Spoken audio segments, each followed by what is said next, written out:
approach that's become integrated into the system and into the government and into the media for decades, many, many, many decades, and it's just sort of the way things happen. It's a subject people don't like to have to deal with because of all the issues around it. But I really don't. I have never seen evidence for any kind of centralized, orchestrated group that's in control of all of that. It doesn't mean it's not there. It might be. But I'm not making that assumption, and I have evidence for it. Yeah, certainly. I would agree with that. I don't know. It just seems to me that it's so pervasive. But I do agree that that because of the everything that surrounds it, like you say, that likely the kind of paperwork that the pilots would have to fill out, and all the other sorted and sundry subjects that they'd have to go deal with and talk to and so on and so forth would probably be, would be a daunting thing. And it's just better to sort of put it on the back burner and leave it alone, I suppose. But, and that's a shame because I feel, and I know you do as well, that it's a subject not to be taken lightly. It's certainly, with all the various implications, both, psychological, religious, even air traffic safety, just any number of reasons that this should have a much better, I guess, emphasis from our government and perhaps even scientists. And and that's just something that I wanted to talk to you about too. Was the pervasive sort of attitude about the scientific community looking at this subject as sort of a pseudoscience. Right. I mean, that's another big problem. And of course, there are scientists that take this very seriously, and I know quite a few of them. And there are some that have been open about that and some that aren't open about it. But they're very, there's plenty of scientists out there that would be interested in this. The problem is that there's no resources provided for them to do it. If you want to if you're working at a university, you're not going to get a grant in, looking at UFOs. It's just inconceivable. And so you have certainly many of the retired scientists are more open about it, but they're not in a position to really do research in the same way that, that you are when you're actually actively working in the community at a university or a research center or something. So, I mean, it's part of the same problem that we really can't solve the UFO dilemma, the UFO mystery, without scientists. They're the ones that ultimately have to determine what this thing is, if they can ever figure it out. But we're not going to get anywhere without them unless there's some kind of dramatic event that occurs in which it's so obvious, that somehow we learn something, very, very dramatic by the presence of the phenomenon itself. But other than something like that happening, we need scientists to take this on, or we're stuck. Sure. And, we do have, and so it's again, until we get our own government to acknowledge that there is something worthy of investigation here. That's all that I think is necessary. There's just got to be a recognition, okay, there's something, let's check this out. There's something worthwhile here to learn about. Let's see what it is. It's such a simple thing. They don't have to be assuming that it's extraterrestrial or have any conclusions about it or any opinions about it. But until our government is willing to acknowledge just the simple validity of this as a subject worthy of scientific attention, I think we're going to have a problem with our scientists ever being able to approach it. So that's why I think the core work has to be done within the governmental structure, so we can get a shift, and then that trickles out, and then the scientists become they're able to participate in this. But the way things are now, it's very, very difficult. Well, I know that in many respects, those that I've talked to, and I've talked to several. I live in the Dallas area, and there's University of Texas at Dallas, and I had a friend of mine's father that used to be a professor up there, and I know that he was interested in it, but he wouldn't. There's just no way that he would put his name to anything related to that because of that very fact. But I hope that attitude changes. So do I. Yeah. Kind of going back to go back a little bit, I found something really fascinating. And I'm familiar with all of the cases cited in the book, which you, I think, do an admirable job. And I just, again, I really appreciate this book. It's obviously it's been a labor of love for you because, and I just appreciate the way you've written it, because you wrote it in such an open and unbiased, and really, again, not making any assumptions, but being able to just present the facts. And I think the more that we keep the sort of the opinions out of the way, and just presenting what people saw, or what radar information was gleaned, or what other data may have been collected, I think is just a terrific way of doing it. And you do an excellent job in this book of doing that. I wanted to go back to one of the cases that you cite in here that I found incredibly fascinating, even when I learned about it early on, and that was the sightings that happened in the Ardennes forest in Belgium back in 1989 and 1990. And the reason I found it fascinating was because the Belgian government actually took a real interest in this. And the General de Brouwer, as I recall, was heading up this investigation, and being a very, for obvious reasons, and reading in the book, very much a pragmatist. I found it fascinating. How did you find him to be when you talked to him, and when you sort of learned about this whole flap? Because honestly, the craft that they describe, I've heard a lot about it, and that it could potentially be something that we're flying, that we may have gleaned from maybe some back engineering or whatever. Now, I don't know that that's the case, but I'm just saying that it was very fortunate that they took that picture, that a witness took the picture, and there was just so much corroborating data that occurred in those in that flap, and it happened for so long. I think that's really unique as well. Agree with you. I mean, I think that the Belgian case is really one of the most spectacular cases on record. In fact, that's why I began the book with that case. And I just wanted to add to James, to what you were saying about the book. I want people to know that half of this book is written by people other than myself. So I haven't just interviewed General de Brouwer and asked him to tell me about the wave, and then the Belgian situation. Then I tell everybody else. What I've done is I've allowed him to write, or asked him to write, his own chapter about it in his own words. So people who read the book get to hear directly from these people at high levels in their own words, which I think is part of why the book is really effective. But anyway, just to get back to the Belgian wave, in his chapter, I mean, he's an incredibly meticulous, understated, very careful person in terms of any information that he would ever impart. And there are just volumes and volumes and volumes of data on this case. I've been over to Belgium, and I've seen the amount of data that was collected in terms of witness reports and drawings and documentation for the sightings that have taken place. Many, many police officers on the record, and military people as well, who witnessed these craft that just seem to keep coming back over and over again. Mm-hmm. And General de Brouwer, who was at the time a colonel, and he was the chief of the operations division in the air staff, so he was assigned the responsibility of kind of coordinating this investigation for the Air Force. And he worked closely with a group of scientists who were independent of the government. But nonetheless, it's a beautiful example of the way something like this should be handled, that there was this liaison between the Air Force and the scientific group who worked together.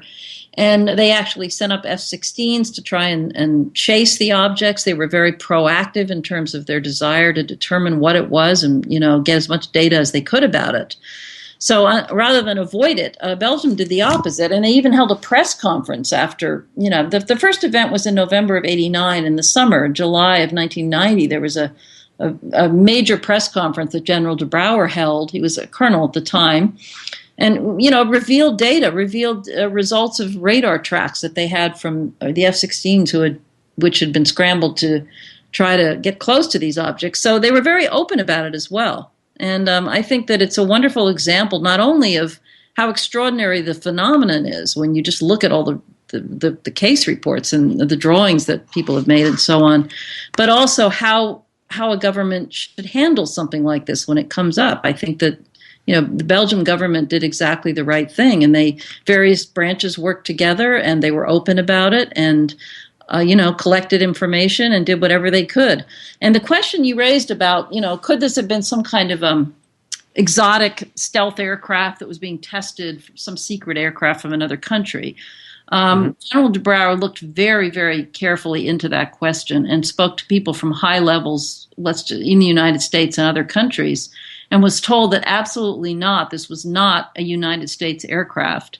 And this is actually documented in official documents that have since been released through the Freedom of Information Act, this conversation that de Brouwer had with American officials about this. And he also learned from personal interactions he had with high-level American officials that this was not some secret craft from a black project either. So the Americans had no idea what it was either. And he's absolutely convinced that this was not a craft from another country. And there really is no other explanation for it left. It's a very dramatic case, a consistent reports of a very similar kinds of craft seen, as you said, consistently over a period of a year and a half. And who knows why this thing was there? Why Belgium? Right. Why the Ardennes Forest? Why? That was an interesting, location. The first event was just the first night alone of this thing was there for hours, and it was witnessed by hundreds of people, including 13 policemen, different locations. They were able to track the trajectory of it, and no one ever knew that it would ever come back. They were just focused on that one night, but then it kept coming back. So pretty amazing. And as I understand, I know I read it, and this was a surprise to me whenever I read about it. I always thought that it was a singular craft, but there were several instances that witnesses said that there was more than one craft in the air at the time. Is that the case? Yes, because they were able to document that because they would get reports from different locations, and because of where the people saw the object, they could tell that that would have to be a different one if they saw it over here at the same time. Interesting. So yeah, I think the first night there were 2 or 3 that were out there, and so that is interesting. Similar to the Phoenix, Arizona, the 1997 case and the Phoenix Lights, there were also more than one craft on that occasion as well. Mm-hmm.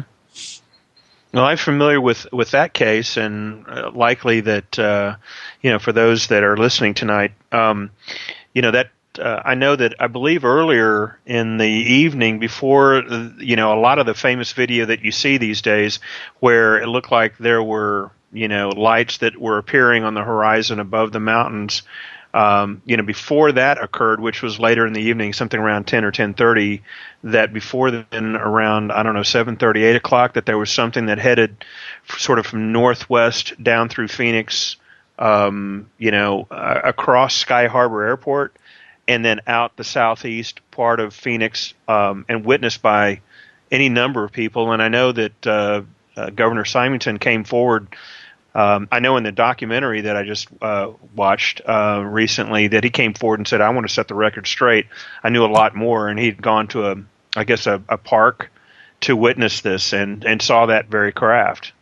Exactly, yeah, and he actually sat on that information for 10 years. He did not talk about it until 10 years after the event. And again, that shows how hard it is for people to talk about this issue publicly. But I was in Phoenix actually last year. I lose all track of time with all this stuff. But for the documentary that I helped produce for the History Channel with Breakthrough Films, we went out to Phoenix and spent some time with him. And I actually went with him to the place where he had the sighting. And I just find him to be a very credible and really important spokesperson for this whole issue, because here's a man who was actually in high office when he saw something, was afraid to talk about it because he was afraid of ridicule, and upset many people because of the way he handled it. And now has come around sort of 100% to the other side, where he's now advocating for, a small government agency of the type that I talk about in my book to be set up to start looking into this. He's really advocating a new government policy on this. And what's really effective about it is that he knows from firsthand experience how ineffective our policy is and how harmful it is and how destructive it is, because he's actually lived through the experience of what happens to somebody who's in a position of responsibility working within the policy that we have. Uh-huh. He knows firsthand how completely ineffective and harmful it is. So, and I really, I'm very, very grateful to him for being as outspoken as he's been and being willing to come forward about this in the way that he has. And he wrote a very nice statement in my book about his change and why he had this transformation and what he thinks should be done differently. Uh-huh. So, it's really fascinating because you mentioned he gave this press conference back, after a couple of months after the sightings, in which he dressed up his chief of staff as an alien and kind of spoofed the whole thing. And, I have asked him a lot of questions about why he did that. And he does respond to all this stuff in my book and talks about all of that. But it really upset people in Phoenix, and understandably so. I mean, Right. I understandably so. If you were a witness, it's the kind of thing we were talking about earlier, where why don't witnesses come forward more? Here they Right. have their own governor making fun of the situation, and he regrets it, and he's been willing to come out and say so. And I think that's I respect him a lot for doing that. There's a little bit of a parallel in what happened to Dr. Hynek. He started off as part of an investigation group, what was it, Project Blue Book, and then as he got into the subject, he did a 180 as well, and ended up becoming an advocate for further investigations on this subject matter. I find it interesting, and it's a bit of a parallel there. I remember watching I Know What I Saw, and the very beginning of that documentary you and James Fox produced. You talk to all of those people out there, and to a person, they were all incensed and felt basically betrayed. And I think that it's commendable that Governor Symington decided to put the record straight. I think it's really I think it's just something that should be lauded and also be promoted to all of our local and state government officials as well, to let them know that you can do this and not feel that you have to sort of own up to anything else. But right, and I agree. Anyway. And I think he's to be, regardless of anyone's political differences they might have with him or anger they might feel at him for what he did 10 years ago or more than 10 years ago now. I agree with you that it's commendable, and I hope that people can sort of take advantage of the fact that he's done this and support that and allow that particular transformation to be of use to all of us, which it can be, regardless of what other feelings we might have about it. I think it's a very, very important piece of what we've got to work with in America in terms of bringing change within our government. He's an important player for that. Right. Well, I think, I know that there's a lot to talk about from the book, and I wanted to, get into that after the break now. I think this is a great time for us to take a short break for a commercial message. And then after the break, we come back. I would like to get your thoughts on the whole Rendlesham Forest, Bentwaters, Woodbridge Air Base thing, and then we can take questions from our listening audience and maybe talk to those folks as well. Sounds good. Well, welcome back, everyone. Thanks again for listening here on Epic Voyages. My name is James Shatley, your host for the evening, and my guest tonight is Leslie Kean, the author of UFOs, Generals, Pilots, and Government Officials Go on the Record. Leslie, I wanted to, before we get on into some of the other things that I had talked to you about previously, I wanted to also encourage our listeners tonight to be sure to send questions into the live chat room or call into the toll-free number, which is 1-888-919-2355. Again, that's 1-888-919-2355. And at the top of the hour, we'll be taking questions from the audience and getting into some of those subjects as well. So, Leslie, what are you currently working on these days? Are you what have you got currently going on with yourself right now? Well, a lot of different things. I always have my I have a lot of projects going on at the same time. I've been doing a lot of interviews for various television documentaries. For some reason, there seems to be a lot of documentaries being made right now, and I've been interviewing for National Geographic and Discovery Channel, and BBC is doing something tomorrow with me. So there's still a lot of interest in sort of the subject in general, and I'm often called upon to be a voice for that. There was also a piece in the current U.S. News and World Report, a special issue called Mysteries of Space, which I think is really fascinating that they included an article about the UFO subject in the special issue, which was basically about the science of space exploration. So I played a big role in that as well. So there's always a lot of things going on. I'm also doing case investigations, and you mentioned earlier about the case in Chile, which has been really fascinating, that I've been working on for a number of months. I've done 2 stories about it so far, and it's still unfolding, and more work is being done on it. So that's a kind of an ongoing interest of mine, and other cases too that I'm working on, which I'll be bringing forward later on. So a lot of things going on at the same time. Okay, good. Looks like we have a caller that's calling in right now. Would like to get them on the air. Area code 908. Please state your name, where you're from, and what your question might be. Yeah, this is Rob Merzinski. I have a question for Leslie. Great, love the book, by the way, Leslie. Thank you.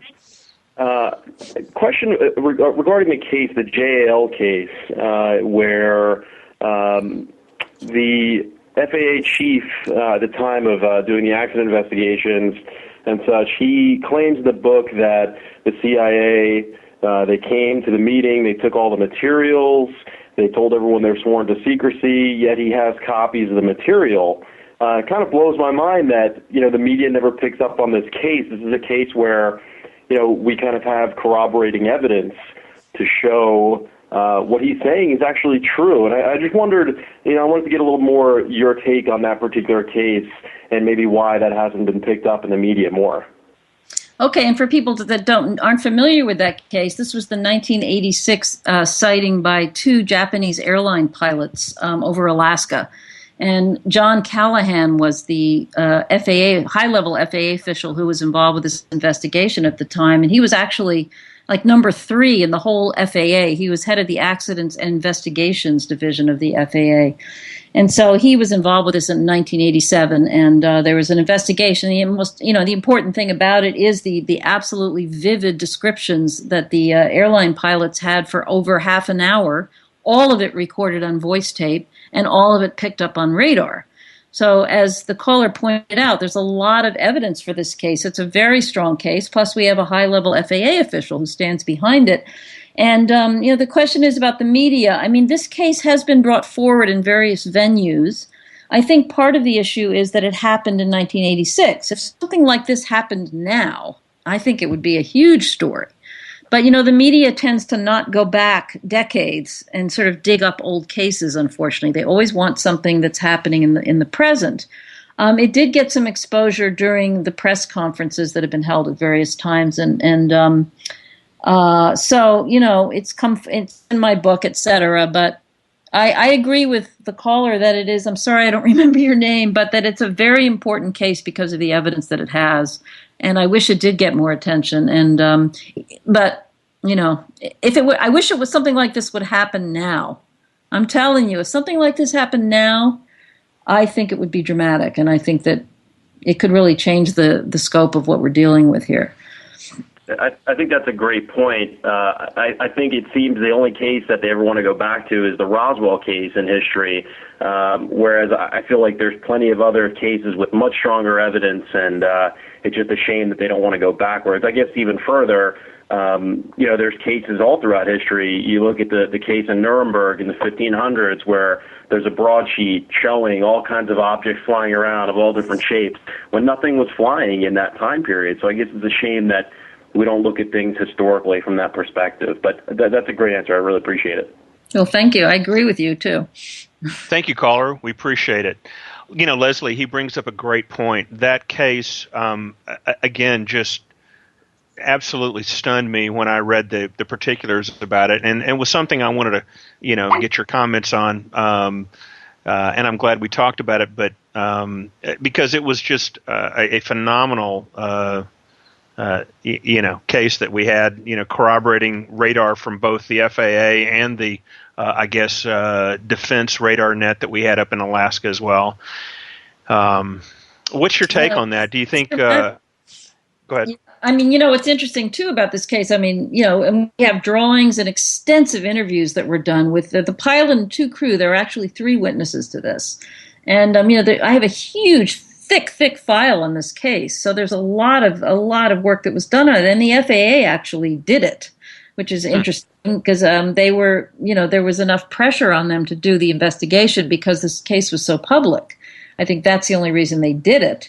And then, of course, the fact that John Callahan, kept all this data and then took it out with him when he retired is a very unusual kind of a situation.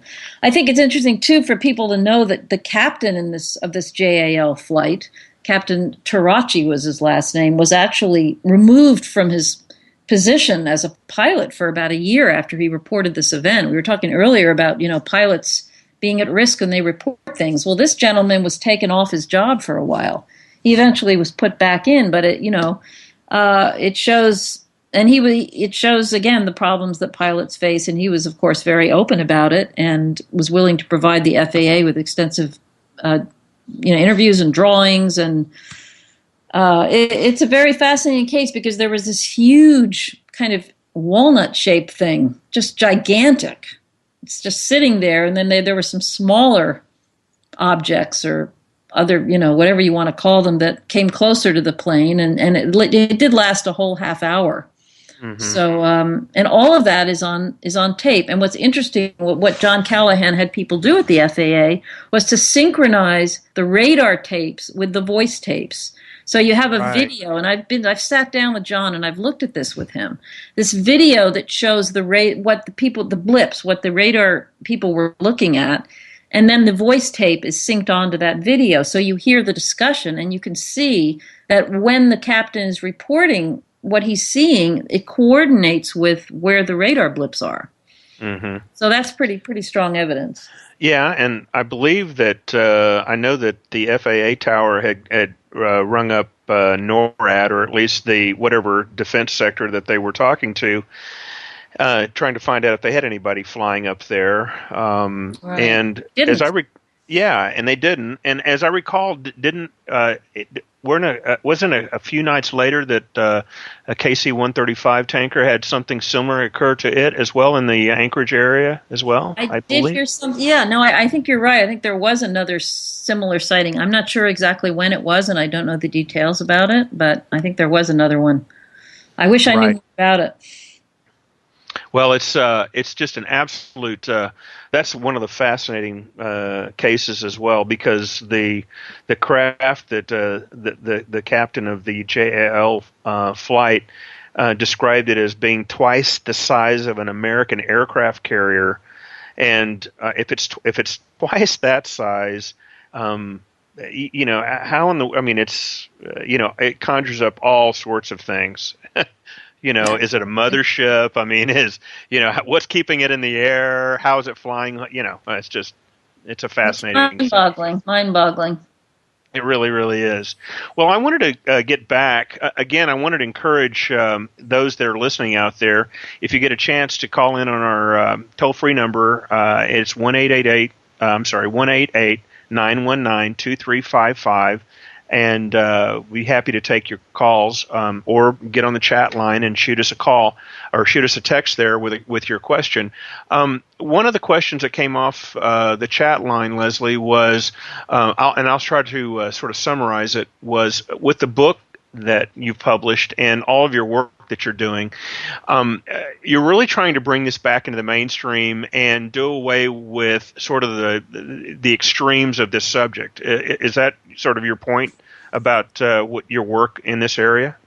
Absolutely, yeah. I mean, my interest in doing this book was to try to make a mainstream book that would appeal to people who don't know anything already about UFOs. So it's not something that, I've written for the UFO community.